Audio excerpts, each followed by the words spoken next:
Title: The Cost of Neglect. David and Rita Nigerian parents once had a marriage filled with love, laughter, and faith. In the early years, they prayed together, went to church as a family, and raised their 3 children, Ethan, Mia, and Jason, with strong values. But as time passed, their priorities shifted. David became consumed with work, often coming home late and exhausted. Rita, on the other hand, buried herself in her career and social life, rarely spending quality time with the family. Their communication became filled with insults, blame, and resentment. At first, the children tried to ignore the tension. They hoped their parents would find their way back to each other. But things only got worse.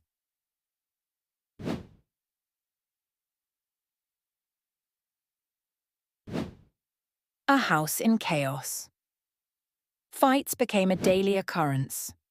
The house, once a place of warmth, now echoed with shouting and slammed doors. The children suffered in silence, caught between 2 people who no longer cared about the damage they were causing. "Mum? Dad, can we pray before dinner?" Jason, the youngest, asked one evening. "Not now," Rita snapped, barely looking up from her phone. Ethan sighed and pushed his plate away. "You guys don't even care anymore," he muttered, walking away. Church, which was once a central part of their lives, became an afterthought. Sunday mornings were spent in bed instead of worshipping together. The children still went, but alone. They watched other families sitting together, worshipping and laughing. It only deepened their pain. The final blow. One evening, the argument between David and Rita escalated like never before. "I'm done, Rita. I can't live like this anymore," David shouted. "Good, leave. We don't need you," Rita yelled back.